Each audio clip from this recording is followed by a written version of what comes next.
بسم الله الرحمن الرحيم. الحمد لله رب العالمين حمد الشاكرين، الصلاة والسلام على سيد الأنبياء والمرسلين سيدنا ونبينا وشفيعنا ومولانا محمد وعلى آله وأصحابه الطيبين الطاهرين. قدرمن اوریدونکو د ژوند د لارې د خپرونې مینوالو، السلام علیکم ورحمة الله وبرکاته. ستاسو روغتیا او خوشحالي د پاک رب نه غواړم، په دې هیله چې د صحت او عافیت جامې په تن ولرئ او خوشحالي مو په برخه وي. دا دی زه محمد یاسین فهیم د ژوند د لارې د خپرونې په وړاندې کولو کې ستاسو په خدمت کې یم. زموږ د نن ورځې د خپرونې موضوع بیا هم د خوش پیغمبر خواږه قمندانان. د رسول اکرم صلی الله علیه وسلم د جلیل القدرو صحابهو څخه یو مشهور صحابي او یو لوی سپه سالار حضرت عبدالله بن رواحه انصاری رضی الله تعالی عنه و. حضرت عبدالله بن رواحه رضی الله تعالی عنه له اسلام قبلولو وروسته د رسول الله صلی الله علیه وسلم د نبوي شمع ریښتینی پتنګ جوړ شه. د بدر له غذا څخه وړاندې یو ځل د خزرج د قبیلې مشر سعد بن عباده رضی الله عنه ناروغ شه. کله چې رسول اکرم صلی الله علیه وسلم خبر شه نو د هغه پوښتنې ته یې په سورلي باندې تشریف یووړ. په لاره کې د څو مسلمانانو او منافقانو سره چې په لاره کې ناست و رسول الله مخ شه. په دې ډله کې عبدالله بن رواحه او د منافقینو مشر عبدالله بن ابی هم ناست و. د اوس او خزرج د قبیلې خلکو د رسول الله صلی الله علیه وسلم له هجرت څخه وړاندې عبدالله بن ابی په مشري سره منلو او د ده لپاره تاج هم جوړ کړی و. خو کله چې رسول الله صلی الله علیه وسلم مدینې منورې ته تشریف راوړه دا ټول پلانونه او دسیسې ختمې شوې او ټولو انصارو رسول الله ته د ورورولي او عقیدت لاسونه ورکړل. دا کار عبدالله بن ابی ته ډیر سخت مرګونی تمام شو او له همدې وروسته له رسول الله صلی الله علیه وسلم سره عناد او کینه پیل کړه. رسول الله چې په سپرلي سپور و او د سعد بن عباده پوښتنې ته ور روان و نو رسول الله د اس پښو ګرد وکړ. نو عبدالله بن ابی په تریو تندي رسول الله ته وویل چې ګرد مه کوه. د ده په جواب کې رسول الله صلی الله علیه وسلم ټولو ناستو کسانو ته سلام واچوه او بیا له خپل اس څخه راښکته شو او د الله رب العزت د وحدانیت په اړه یوه کوچنۍ خطبه ورکړه. عبدالله بن ابی بیا په تریو تندي وویل ای محمده که ستا خبرې رښتیا وي نو دې خلکو ته وښایه چې په خپله ستا سره لاړ شي، خو دې ځای ته مه راځه او موږ مه تنګوه. عبدالله بن رواحه رضی الله تعالی عنه چې د ابی منافق دا ګستاخي خبرې واورېدې نو له غصې څخه پرې راټوپ کړل او په ډیر جوش سره یې ویلې ای رسول الله هرومرو راځه موږ ستا په لارښوونو په سرو سترګو عمل کوو او د زړه له تله یې منو. پر همدې موقع دا خبره دومره لویه شوه چې د مسلمانانو او منافقینو ترمنځ خبره تورو ته ووتله. خو رسول اکرم صلی الله علیه وسلم دا شخړه په داسې ښکلې طریقې سره حل کړه چې د دواړو خواوې غصې سړې شوې. له دې وروسته رسول الله صلی الله علیه وسلم د سعد بن عباده کور ته د پوښتنې لپاره تشریف یووړ.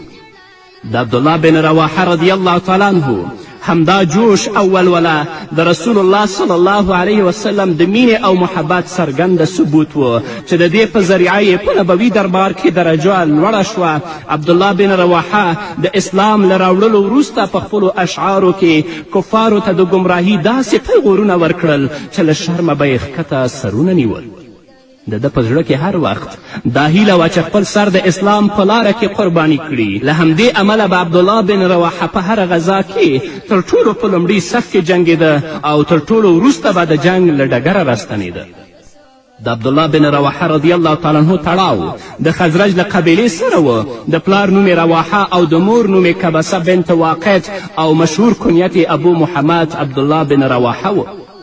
عبدالله بن رواحه رضی الله تعالی عنه د خپلې قبیلې له مشهورو خلکو څخه و. هغه نه یوازې په لیک لوست پوهېده بلکې یو خوږژبی شاعر هم و.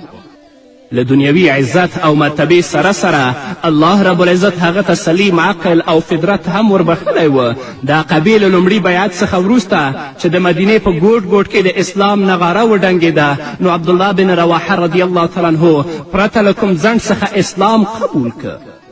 کله چې له هجرت څخه وروسته رسول الله صلی الله علیه وسلم مدینې منوره په خپلو مبارکو قدمونو مشرفه کړه، نو عبدالله بن رواحه هم د مدینې منورې له هغو مشرانو ځینې و چې هغه په ورین تندي د رسول اکرم صلی الله علیه وسلم راتګ ته هرکلی ووایه او له رسول الله صلی الله علیه وسلم څخه یې غوښتنه وکړه چې زما په کور کې ماته د میلمستیا ویاړ راکړي او دا ویاړ الله رب العزت ابو ایوب انصاري ته ور په برخه کړ. څو میاشتې وروسته رسول اکرم صلی الله علیه وسلم د مهاجرینو او انصارو ترمنځ د ورورولي فضا رامنځته کړه. نو عبدالله بن رواحه رضی الله تعالی عنه د جلیل القدر مهاجر صحابي مقداد بن عمرو الاسود کندي رضی الله تعالی عنه دیني ورور جوړ شه. په صحیح بخاري کې راځي چې د مدینې منورې د نبوي جومات بنیاد کیښودل شو، نو رسول الله صلی الله علیه وسلم به هم له صحابه کرامو سره یو ځای په خپله مبارکه اوږه کاڼي راچلول. په دې وخت کې د رسول اکرم صلی الله علیه وسلم په ژبه مبارکه د عبدالله بن رواحه دا شعر ویل کېده چې یا الله اجر خو د آخرت اجر دی، نو په انصارو او مهاجرینو رحم وکړه. له هجرت څخه څو کاله وروسته یو ورځ یو انصاري چې د هغه مخ د ایمان له نور څخه ځلیده د رسول اکرم صلی الله علیه وسلم په نبوي دربار کې حاضر شو. په دې وخت کې رسول الله صلی الله علیه وسلم په جومات کې خطبه ویله. هغه لا تر اوسه له جومات څخه بیرون نه و چې رسول الله صلی الله علیه وسلم د خطبې په منځ کې ودرېد او څو خلکو ته مخ که او ویې فرمیل ای خلکو کینئ. عبدالله بن رواحه رضی الله تعالی عنه چې د رسول الله دا خبره واورېده نو د هغه قدمونه په ځمکه ورننوتل او ځای پر ځای کیناست. کله چې رسول الله صلی الله علیه وسلم له خطبې څخه اوزګار شه نو چا دا خبره د رسول الله صلی الله علیه وسلم په خدمت کې وړاندې کړه. رسول اکرم صلی الله علیه وسلم د عبدالله بن رواحه په دې عقیدت او اطاعت خوشحالي څرګنده کړه او بیا یې رواحه ته مخ که او ورته ویې فرمیل الله دې ستا په زړه کې د الله او د رسول د اطاعت جذبه نوره هم زیاته کړي. دا د رواحه د مینې او خلوص چې له رسول اکرم صلی الله علیه وسلم سره لرل یو ژوندی مثال دی. عبدالله بن رواحه رضی الله تعالی عنه له جهاد سره دومره مینه او شوق درلود چې له بدر څخه واخله تر موته غذا پورې چې په همدې غذا کې شهید هم شو. د رسول الله تر څنګ اوږه په اوږه وجنګېد او د رسول الله صلی الله علیه وسلم د دفاع لپاره به یې سینه ډال او سر په تلې کې نیولی و. عبدالله بن رواحه رضی الله تعالی عنه له هغو دوو میړنیو جنګیالیو صحابو څخه و چې د بدر په غذا کې د عتبه او شیبه مقابلې ته راوتلی و. دا بیله خبره ده چې قریشو جګړه کوونکو له دوی سره مقابله خوښه ونه ګڼله او د دوی پر ځای د حمزه، علي او عبیده بن حارث رضی الله عنهم سره مقابله وکړه او هغوی ټول مردار شول. د بدر له لویې جګړې وروسته رسول الله صلی الله علیه وسلم عبدالله بن رواحه او زید بن حارثه ته د زیرې ورکولو لپاره تشریف یووړ. عبدالله بن رواحه د مدینې منورې په شمالي برخه کې او زید بن حارثه په جنوبي برخه کې د رسول اکرم صلی الله علیه وسلم د مبارکې خولې نه زیری واورید او هغه ویاړ یې خپل کړ. په ذوالقعدې میاشت کې د هجرت په 4م کال رسول اکرم صلی الله علیه وسلم د بدر دویمې جګړې ته تشریف یوړ او عبدالله بن رواحه یې خپل استازی وټاکه. د هجرت په 5م کال د احزاب غزا رامنځته شوه. په دې جګړه کې د عربو ټول مشرکان د مدینې په ښار راوختل او مسلمانانو ته د دفاع لپاره رسول الله کنده وویستله. د محاصرې په دوران کې د مدینې منورې د بني قریظه یهودیانو سخته غداري وکړه، خو رسول الله صلی الله علیه وسلم په خپله قمنده او مهارت دوی ته کومه موقع ورنه کړه. د هجرت په 6م کال په حدیبیه کې د بیعت رضوان په موقع عبدالله بن رواحه رضی الله تعالی عنه هم په هغه 1400 قربانیانو کې د ګډون ویاړ حاصل که چې دوی ټولو د رسول الله صلی الله علیه وسلم له مبارکو لاسونو سره په خپلو لاسونو د مرګ بیعت وکه او دوی ته د الله رب العزت په دربار کې د اصحاب الشجره لقب او د الله رب العزت د خوښي او رضا سند ور په برخه شو. د حدیبیې په سوله کې له قریشو سره تړون لاسلیک شو چې په راتلونکي کال کې به مسلمانان مکې ته د عمرې د ادا کولو لپاره راځي او د 3 ورځو اوسېدو وروسته به بیرته ستنیږي تر دې چې د هجرت په 9 کال رسول الله صلی الله علیه وسلم اعلان وکړ چې مسلمانان د عمرې د ادا کولو لپاره چمتو شي. د دې حکم له صادرېدو وروسته صحابه و کرامو رضوان الله تعالی علیهم اجمعین د سفر د توکو په برابرولو بوخت شول او د ذوالقعدې په 2مه نیټه رسول الله صلی الله علیه وسلم سره له مسلمانانو د مکې په لور وخوځېده. د حدیبیې په سوله کې دا شرط هم لګول شوی و چې مسلمانان به پرته له وسلې او تورې مکې ته راځي، نو په همدې اساس دوی ټولې تورې د بطن په سیمه کې خوندي کړې. کله چې د رسالت لمر محمد رسول الله مکې ته داخل شو نو عبدالله بن رواحه د سرور کائنات محمد رسول الله د اوښ مهار نیولی و او په جوش او جذبه یې دا شعر زمزمه کوه: ای کافرانو د رسول الله له مخې لرې شئ ځکه چې ټولې نیکیانې له رسول الله سره خوندي دي. ای پروردګاره موږ د رسول الله صلی الله علیه وسلم په لارښوونو پوره ایمان لرو. په دې وخت کې رسول اکرم صلی الله علیه وسلم عمر فاروق ته مخ که او ورته ویل: ای عمره په الله قسم چې د عبدالله بن رواحه شعرونه د مشرکانو لپاره له تورې او خنجره زیات سخت دي. بیا یې له دې وروسته عبدالله بن رواحه رضی الله تعالی عنه ته وفرمایل چې تاسې په اشعارو کې داسې ووایست چې له الله څخه بل کوم معبود نشته، هغه له خپلو بندګانو سره مرسته وکړه او زموږ لښکر ته یې پیاوړتیا ور په برخه کړه او د دښمن ټول لښکر یې زموږ په وړاندې په شا وتنباوه. عبدالله بن رواحه رضی الله تعالی عنه د رسول اکرم صلی الله علیه وسلم له لارښوونو سره سم همداسې وکړل. صحابه و کرامو د عبدالله بن رواحه رضی الله تعالی عنه له ښکلي غږ سره خپل غږونه شریک کړل. د توحید دې ښکلې او په زړه پورې ترانې چې د نبوي شمعې د پتنګانو په خوله زمزمه کېدې د مکې په غرونو او درو کې داسې انګازې خورې کړې چې د انګازو یې د کفارو او مشرکانو زړونه ورېږدېدل.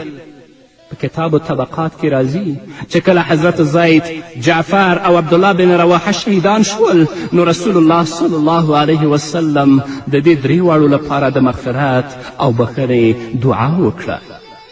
نو دا دومره لوی جلیل القدر صحابي و.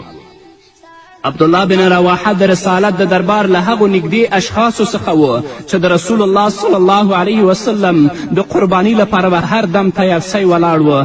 رسول الله صلی الله علیه وسلم به هم د دوی سره له حده زیاته مینه لرله او په دوی به یې ډیر باور درلود، تر دې چې رسول الله صلی الله علیه وسلم عبدالله بن رواحه ته د وحی د لیکلو شرف هم ور په برخه کړی و چې په ډیر خلوص سره به یې خپله دنده سرته رسوله.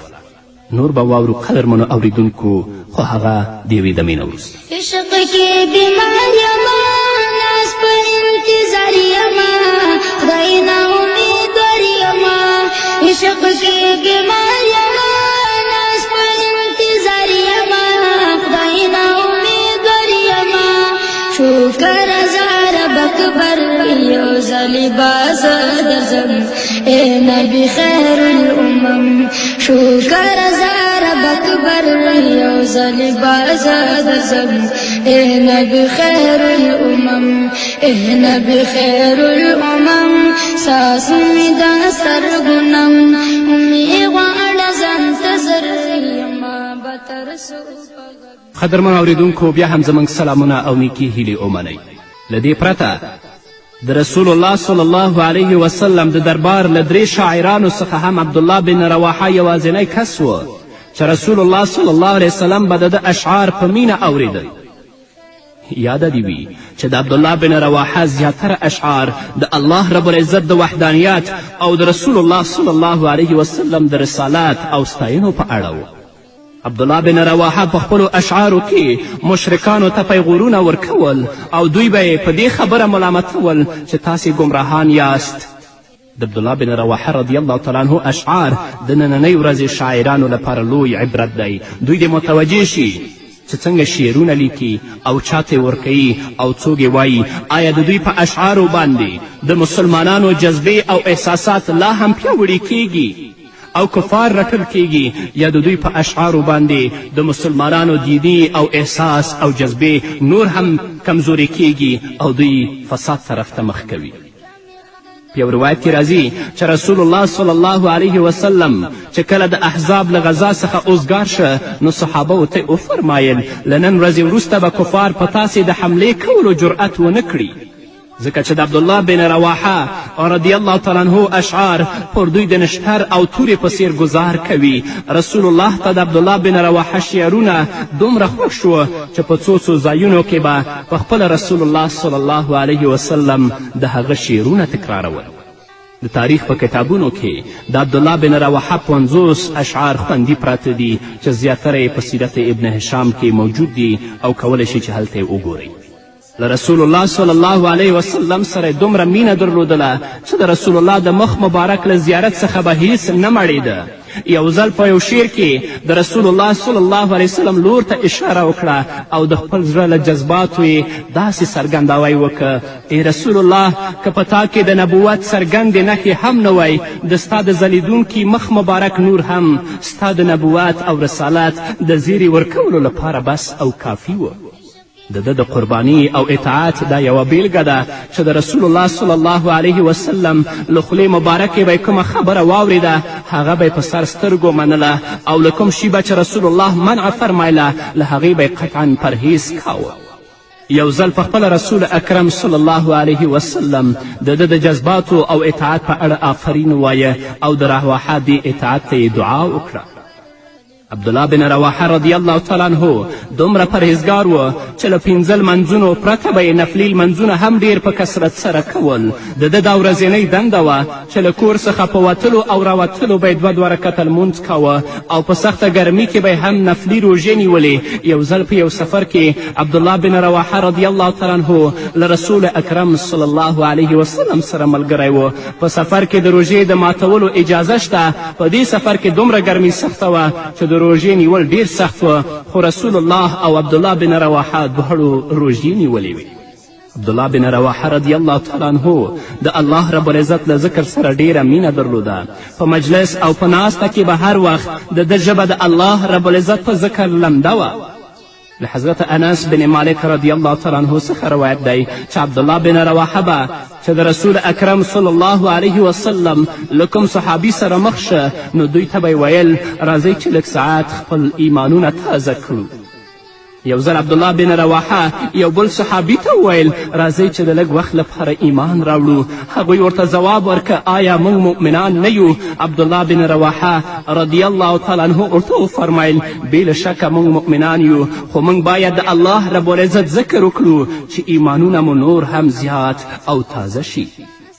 شریح بن عبید رضی الله تعالی عنه فرمایي چې په عبدالله بن رواحه رضی الله تعالی عنه به هر وخت د الله رب العزت ویره غالبه وه او د آخرت له ویرې څخه به هر وخت په لرزه کې و.